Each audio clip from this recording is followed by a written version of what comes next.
प्रश्न 51। निम्नलिखित सारणी में किसी मोहल्ले के 25 परिवारों में भोजन पर हुए दैनिक व्यय को दर्शाती है। ओके, ये हमें सारणी दी गई है, ये दैनिक व्यय है, ये परिवारों की संख्या है। ओके, एक उपयुक्त विधि द्वारा भोजन पर हुआ माध्य व्यय ज्ञात कीजिए।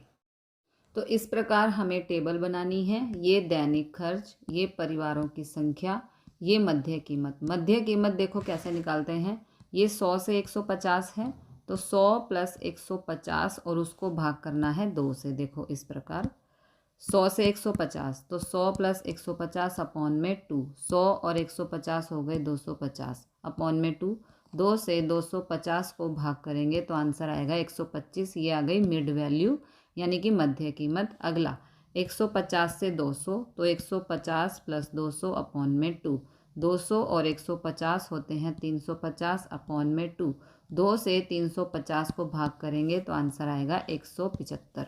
इस तरह से सभी मध्य कीमत आपको फाइंड करनी है। फिर आएगा 225, फिर 275, फिर आएगा 325। ओके, फिर हमें यहाँ पर निकालना है यू आई बराबर एक्स आई माइनस ए अपॉन में एच। ठीक है, यू आई फाइंड करने के लिए देखो ये एक्स आई है, इसे हम एक्स आई भी कहते हैं मध्य कीमत को, माइनस ए। अब ए क्या है, अज्यूम्ड मीन यानी कि माना हुआ माध्य। ठीक है, तो इसे हम ए मान लेंगे, अज्यूम्ड मीन माना हुआ माध्य। ठीक है, आप कोई भी ले सकते हो, मैंने यहाँ से बीच वाला लिया है। टोटल 5 वैल्यूज़ हैं, ये बीच वाला है, इसे मैंने ए यानी कि अज्यूम्ड मीन लिया है। तो ए बराबर 225। तो इसको यू आई हम निकालने के लिए क्या करेंगे, एक्स आई। एक्स आई क्या है 125 माइनस ए यानी कि 225 अपॉन में है एच। एच क्या है, इनका अंतर। 150 में से 100 गया 50, 200 में से माइनस किया 150 50, 250 में से 200 माइनस किया 50, इन सभी का अंतर 50 है, तो उसे हम कहेंगे एच। एच बराबर है 50। ठीक है, फाइंड कर लेते हैं अगले पेज पर। यू आई निकालने के लिए एक्स आई माइनस ए अपॉन में एच। तो एक्स आई पहला है 125 माइनस 225 यानी कि अज्यूम्ड मीन, और एच है 50। 225 में से 125 को माइनस किया आया 100, बड़ा नंबर माइनस का है इसलिए माइनस अपॉन में 50। 50 से 100 को कैंसिल किया, आंसर आया -2। इसी प्रकार अगला एक्स आई का मान है, अगला एक्स आई का मान है 175। ठीक है, तो 175 माइनस ए है यहाँ पर 225 और एच है, ये वाला एच है 50। सिर्फ ये बदलता रहेगा, एक्स आई बदलता रहेगा, बाकी 225 और 50 सेम रहेंगे। ठीक है, 225 माइनस 175 माइनस 50, बड़ा नंबर माइनस का है तो माइनस अपॉन में एच। एच यानी कि 50, 50 से 50 कैंसिल, आ गया -1। ठीक है, तो यहाँ पर देखो एक बारी -2 आ गया, फिर -1 आ गया। जिसको हम ए मानते हैं उसके सामने हमेशा 0 ही आता है। अब ऊपर जो माइनस की वैल्यू है वो नीचे आके प्लस हो जाएंगी। आगे आपको सॉल्व करने की ज़रूरत नहीं है, ऊपर वाले ज़रूर सॉल्व कर लेना। कभी यहाँ पे 2 यहाँ पे 4 भी आता है इसलिए। ठीक है, तो यहाँ पर हमें मिला -1 -2। ए के सामने वाला हमेशा होता है 0, तो नीचे हो जाएंगी प्लस की वैल्यू यानी कि +1 +2। फिर हमें निकालना है एफ आई यू आई। अब एफ आई यू आई क्या है, यहाँ पर ये एफ आई है, देखो ये एफ आई है, इन दोनों की गुणा करनी है। तो 4 दूनी 8, 5 एकम 5, 12 को 0 से गुणा किया 0, 2 एकम 2 और 2 दूनी 4। इसे हम एफ आई यू आई कहते हैं। अब इसका हमें यहाँ पे कैलकुलेशन भी करना है। तो ऊपर वाली सभी वैल्यू माइनस की हैं, तो माइनस माइनस प्लस, 8 और 5 हो गया -13। नीचे सभी प्लस के हैं, 4 और 2 हो गया 6, तो -13 + 6 कितना हो गया, 13 में से 6 को माइनस किया तो आंसर आया -7, यानी कि सिग्मा एफ आई यू आई आ गया -7। ठीक है, अब माध्य निकालने का सूत्र होता है A plus sigma F I X I upon में सिग्मा एफ आई गुणा में H. Put the values now. A है 225, sigma F I X I है -7, सिग्मा एफ आई है 25 गुणा में एच है 50। 225 ये -7 प्लस माइनस -7, 25 से 50 को कैंसिल किया आया 2। ठीक है, तो ये 2। अब इन दोनों को यहाँ गुणा करेंगे, 7 दूनी 14, ठीक है।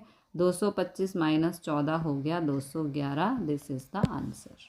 प्रश्न 52, यदि नीचे दिए हुए बंटन का माध्यक 28.5 हो तो x और y के मान ज्ञात कीजिए, ठीक है।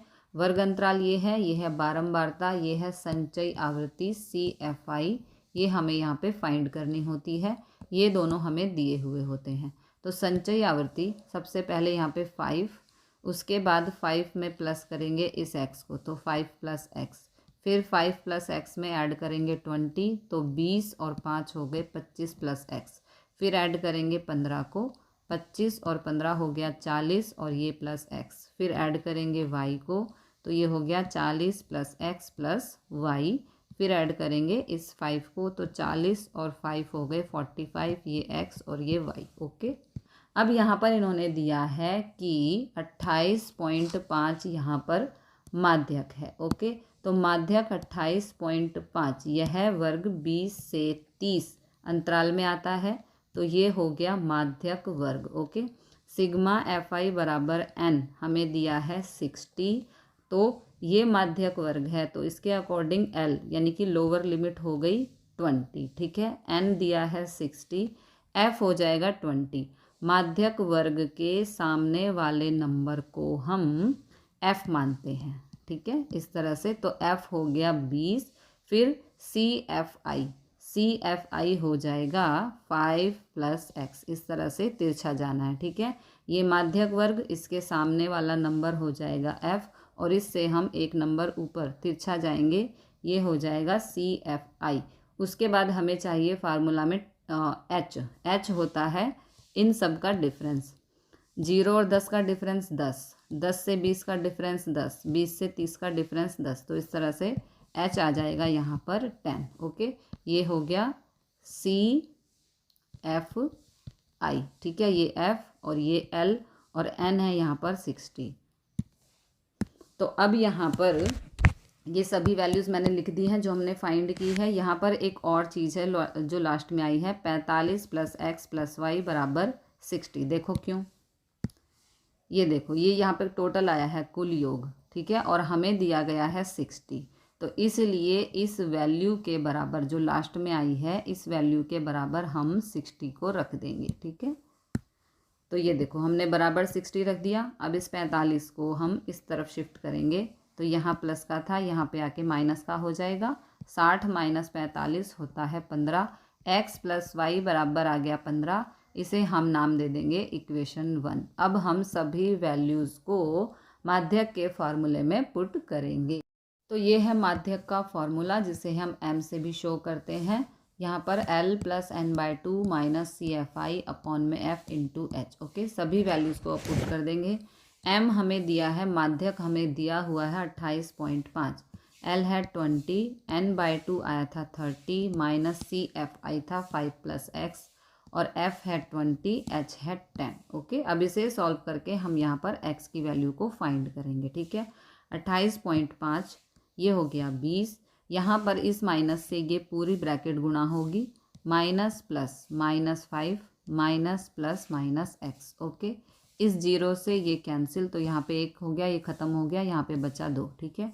अब 30 में से 5 को माइनस किया तो ये हो जाएगा 25 - x। अगले पेज पर चलते हैं। ये हो गया 25 - x, दूसरा कोई चेंज नहीं है, ये एज इट इज़। अब यहाँ पर देखो ये 2 है, ठीक है, और बीच में प्लस है, तो तिरछी और डिनोमिनेटर्स की गुणा होगी, तो 20 दूनी 40, ये 25 - x एज इट इज़, क्योंकि 25 - x यहाँ पे 1 है। ओके, तो इसको अगर हम 1 से गुणा करेंगे तो यही आएगा, और 2 1 कम 2, तिरछी गुणा और डिनोमिनेटर्स की गुणा हमने की। ओके, 40 + 25 होता है 65, और ये 2 यहाँ पे भाग में है, इधर जाएगा तो गुणा हो जाएगा। 28.5 को 2 से गुणा करेंगे तो आएगा 57, ठीक है। अब इस x को यहाँ लेकर आएंगे और इस 57 को यहाँ लेकर जाएंगे। ये -x है, इधर आके +x, ये +57 है, इधर आके -57। 65 में से 57 को माइनस किया तो आंसर आया 8, यानी कि x का मान आ गया 8। ओके, अब यहाँ पर हमने समीकरण 1 फाइंड किया था, x + y बराबर 15, ठीक है। तो x का मान हमारा 8 आ चुका है, उसे हम यहाँ x की जगह पुट कर देंगे। ये x + y बराबर 15 हमने समीकरण 1 माना था। अब x बराबर 8 समीकरण 1 में रखने पर, यानी x की जगह हम 8 पुट कर देंगे, तो 8 + y बराबर 15। y को यहीं छोड़ेंगे, 8 यहाँ प्लस का है, इधर जाएगा तो माइनस, 15 - 8 होता है 7।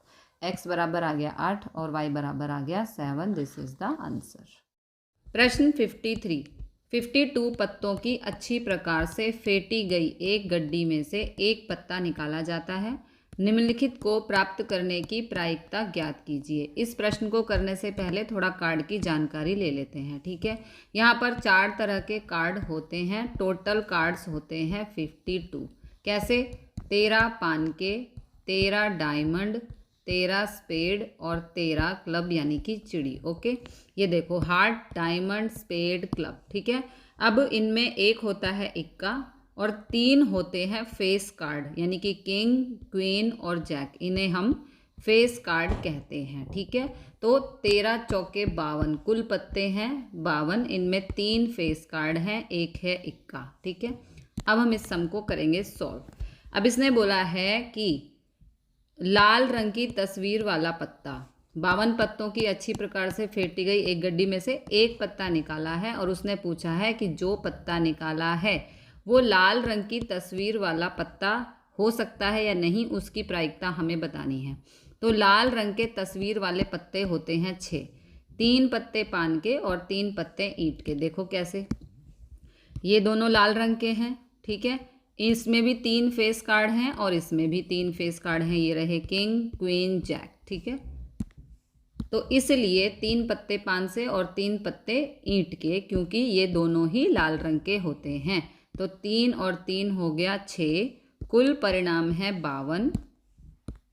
तो लाल रंग का तस्वीर वाला पत्ता हो उसकी प्रायिकता, इसके लिए सूत्र होता है अनुकूल परिणाम अपॉन में कुल परिणाम। तो अनुकूल परिणाम है 6, कुल परिणाम है 52। अब दोनों ही नंबर्स 2 से कैंसिल हो रहे हैं, 2 तिया 6, 2 से 52 को भाग करेंगे आएगा 26, यानी कि आंसर आएगा 3/26। पार्ट 2 में इन्होंने कहा है पान का गुलाम। तो पान का गुलाम एक ही होगा। देखो कैसे, ये पान है और इसमें एक ही गुलाम होगा, यानी कि ये जैक। ओके, तो इसलिए पान का गुलाम एक ही है टोटल 52 पत्तों में। तो कुल परिणाम है यहाँ पर 52। प्रायिकता पान का गुलाम हो इसकी आएगी अनुकूल परिणाम अपॉन में कुल परिणाम। अनुकूल परिणाम है 1 और कुल परिणाम है 52, तो ये हो गया आंसर। ओके, अब नेक्स्ट इन्होंने पूछा है काले रंग का इक्का हो। तो काले रंग का, देखो काले रंग के 2 तरह के कार्ड हैं, चिड़ी और हुक्म। देखो काले रंग के 2 तरह के कार्ड हैं, दोनों में ही एक एक इक्का होता है, ठीक है। इसका भी एक इक्का और इसका भी एक इक्का। तो इस प्रकार चिड़ी और हुक्म के हो गए 2 इक्के, एक इक्का इसका, एक इक्का इसका, तो 2 हो गए, ठीक है। तो प्रायिकता काले रंग का इक्का हो, इसके लिए सूत्र है अनुकूल परिणाम अपॉन में कुल परिणाम। तो अनुकूल परिणाम है 2 और कुल परिणाम है 52, क्योंकि टोटल 52 पत्ते हैं। 2 से कैंसिल करेंगे, आंसर आएगा 1/26। अगला इन्होंने पूछा है इक्का ना हो इसकी प्रायिकता। जो गड्डी में से निकाला है पत्ता वो इक्का ना हो, ठीक है। तो यहाँ पर एक इक्का होता है हार्ट का, एक इक्का होता है डायमंड का, एक इक्का होता है स्पेड का, एक इक्का होता है क्लब का। टोटल हो गए 4 इक्के। ओके, तो अब इक्का ना हो अर्थात 4 इक्के निकाल कर 52 में से 4 इक्के हम निकाल देंगे, क्योंकि इसने कहा है इक्का ना हो। तो 52 में से 4 को माइनस किया, आ गया 48, ठीक है। तो प्रायिकता इक्का ना हो, इसके लिए सूत्र है अनुकूल परिणाम अपॉन में कुल परिणाम। कुल परिणाम हमेशा नीचे आएंगे। अनुकूल परिणाम है यहाँ पर 48 और कुल परिणाम है यहाँ पर 52। दोनों को 4 से कैंसिल करेंगे तो आंसर आएगा 12/13। This is the answer. प्रश्न 54। संयोग के एक खेल में एक तीर को घुमाया जाता है। ये संयोग का एक खेल है और यहाँ पर ये एक तीर दिखाया गया है, ठीक है। इसको घुमाया जाता है जो विश्राम में आने के बाद संख्याओं 1, 2, 3, 4, 5, 6, 7 और 8 में से किसी एक संख्या को इंगित करता है। यदि ये सभी परिणाम समप्रायिक हों तो इसकी क्या प्रायिकता है कि यह तीर इंगित 8 को करेगा। पार्ट 1 में पूछा है कि जब हम इस तीर को घुमाएं तो इस बात की क्या प्रायिकता होगी कि यह तीर 8 पे आके रुकेगा। ओके, तो यहाँ पर कुल परिणाम है 8, ठीक है, क्योंकि देखो काउंटिंग कितनी दी है, हमें 8 तक दी है और यहाँ पर बॉक्सेस भी हमारे पास 8 तक ही हैं, तो कुल परिणाम हो गए 8। अब इसने बोला है कि इस बात की प्रायिकता बताइए कि जब हमने इस तीर को घुमाया और घुमाकर जब वो रुक गया तो इस बात की क्या प्रायिकता है कि यह तीर आकर 8 पर रुकेगा। 8 की बात हो रही है तो एक ही नंबर हुआ ना। 8 को इंगित करने की प्रायिकता, इसके लिए सूत्र है अनुकूल परिणाम अपॉन में कुल परिणाम। तो अनुकूल परिणाम, यहाँ पे जो काउंटिंग दी गई है उसमें एक बारी ही 8 है, इसलिए अनुकूल परिणाम हो गया 1 और कुल परिणाम है 8, ठीक है। तो 1/8 इसका आ गया आंसर। पार्ट 2 में पूछा है विषम संख्या इंगित करने की प्रायिकता। तो विषम संख्याएं कौन सी हैं यहाँ पर, 1, 3, 5, 7, ठीक है। जो हमें 1 से लेके 8 तक नंबर दिए हैं इनमें विषम संख्याएं हैं 1, 3, 5, 7। तो ये संख्याएं कितनी हो गई, देखो 1, 2, 3, 4, ठीक है, 4 हो गई। तो यहाँ पर प्रायिकता निकालने का फॉर्मूला है अनुकूल परिणाम अपॉन में कुल परिणाम।